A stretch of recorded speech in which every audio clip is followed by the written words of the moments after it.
अजय नदी का सीना चीरकर बीरभूम से काक्सा में बालू की तस्करी, प्रशासन ने शुरू की कार्रवाई। अजय नदी का सीना चीरकर नदी के बीचों बीच अस्थायी सड़क बनाकर बीरभूम से पश्चिम बर्धमान जिले में बालू रेत तस्करी की जा रही थी। इसकी शिकायत मिलते ही काक्सा भूमि व भू राजस्व विभाग के अधिकारी BL and LRO Manju Kanjilal के नेतृत्व में बुधवार सुबह से काक्सा ब्लॉक के विद बिहार पंचायत क्षेत्र के नया कंचनपुर शीतला घाट घर पर नक्शा मैप हाथ में लेकर जांच अभियान चलाया गया। पुलिस को साथ लेकर बुधवार सुबह से ही अभियान शुरू हुआ। मोचीपाड़ा शिवपुर रोड से कई वाहनों को रोका गया और जब्त किया गया। आधिकारिक सूत्रों के मुताबिक ज्यादातर सरकारी बालू घाट बीरभूम प्रशासन के अधीन है। अजय घाट शिवपुर रोड पर बालू लदा एक ट्रक जब्त किया गया। कई ट्रकों पर फाइन भी लगाया गया। इसके पीछे कौन या कौन कौन लोग शामिल हैं, इसी सवाल को लेकर सत्ता पक्ष और विपक्ष के बीच राजनीतिक घमासान चरम पर है। भाजपा विधायक दुर्गापुर पश्चिम लखन गुरोई का आरोप है कि सत्तारूढ़ दल के संरक्षण में यह अवैध काम चल रहा है। अजय और दामोदर नदियों का रास्ता बदलकर रेत की तस्करी की जा रही है। क्या पुलिस प्रशासन को पता नहीं है?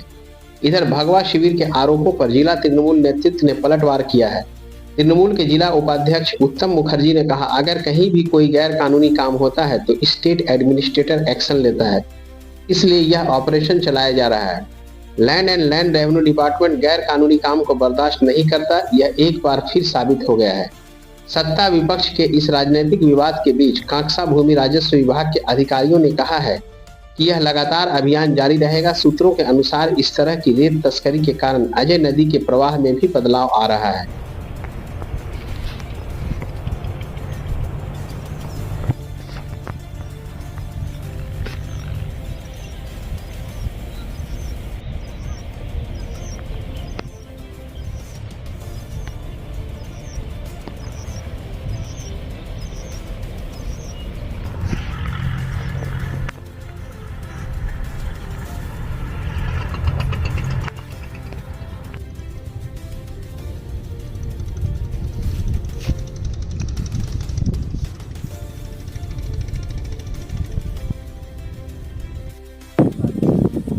তো এই ঘাটে যেখানে দাঁড়িয়ে আছে এখানে আমাকে দেখাচ্ছ কেন?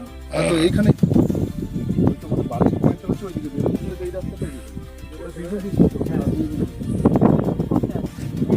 এদিকেই হবে। হ্যাঁ যেটাতে এলাম সেটা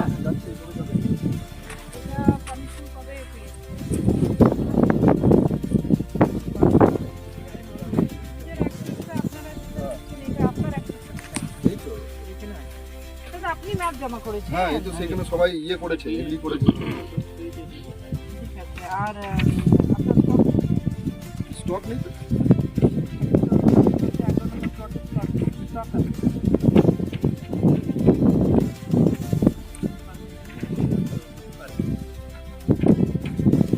বিরোধীরা অভিযোগ করছে যে কয়লা এবং বালি শাসক দলের মদতে রমরমিয়ে চলছে, কি বলবেন?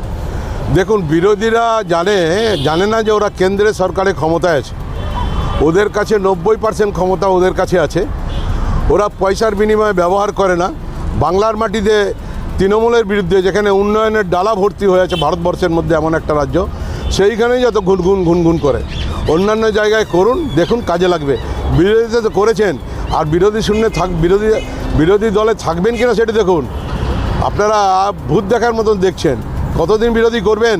14 সাল থেকে আপনার 10 লক্ষ টাকা দেওয়ার কথা, বছরে 2 কোটি বেকারদের চাকরি দেওয়ার কথা, আজকে পাকিস্তানকে উড়িয়ে দেওয়ার কথা। পাকিস্তানের লোক আমাদেরকে মেরে দিয়ে চলে যাচ্ছে। এদের সত্যিকারে এদের যেদিন বিরোধিতা করব সেদিনকে এদেরকে আর টিকে খুঁজে পাওয়া যাবে না।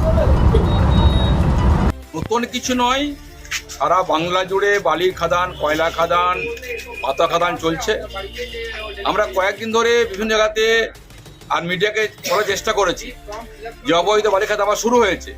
বীরভূমের মাঝখানে, অজয় দামোদরের মাঝখান থেকে সেখানে রাস্তা বানিয়ে সেখান থেকে নয়া কাঞ্চনপুর বিদবিহার এলাকাতে বালি আসছে, সেখান থেকে বালি চলে যাচ্ছে চোরা দামে কলকাতার বুকে। আচ্ছা আপনি বলুন, নয়া কাঞ্চে বালি যে আসছে এবং মাঝখানে যে বালি খাদান তৈরি করা হয়েছে অজয় মাঝখানে, গতিপথ পাল্টে যাচ্ছে। বালি 2 সাইড খেয়ে নিচ্ছে, গ্রামে গ্রাম ধ্বংস হয়ে যাচ্ছে। তো পুলিশ জানে না? পুলিশ জানে না? তৃণমূলের মদতে তৃণমূলের গুন্ডারা, বালি মাফিয়ারা পুরো এলাকা জুড়ে সন্ত্রাস চালিয়ে পড়ে, মানুষকে ভয় দেখিয়ে কাউকে কিনে পড়ে নদীর গতিপথকে বদলে দিয়ে পরে বালি চলছে, সম্পূর্ণ তৃণমূলের নেতৃত্বে, সম্পূর্ণ পুলিশের মদতে চলছে। তারপরেও পুলিশ কিন্তু কোনো পদক্ষেপ করেননি। কাকসা ব্লকের বিদবিহার থেকে শুরু করে, শিবপুর থেকে শুরু করে, রানীগঞ্জ, জামুরিয়া, পাণ্ডবেশ্বর, বারাবণী, রানীগঞ্জ, কাকসার সর্বত্র এই বালিকা আবার চলছে। কারণ সামনে ভোট আছে, তারা বুঝে গেছেন লুটে পুটে শেষ করে দাও, 26-এ আর মমতা ব্যানার্জি আসতে পারবে না। তাই বালিখাদার মাফিয়ারা তারা পুলিশের মদতে, পুলিশের সহযোগিতায় এই কাজ করছে। দুর্ভাগ্যজনক, বলার পরে কোনো ব্যবস্থা গ্রহণ করেননি। আমরা আগেও বলেছি, আজ বলছি, আমরা কিন্তু এর বিরুদ্ধে প্রচারে নেমেছি, আগামী দিনে নামবো, এর বিরোধিতা করব। যদি আরও অবৈধ ঘাট চলে আমরা তা রুখে দেওয়ার চেষ্টা করব। যারা বৈধ আছে আমরা আপত্তি নেই, কিন্তু অবৈধভাবে চলছে তার বিরোধিতা করছি। ধিক্কার জানাচ্ছি পুলিশকে, ধিক্কার তৃণমূল কংগ্রেসকে।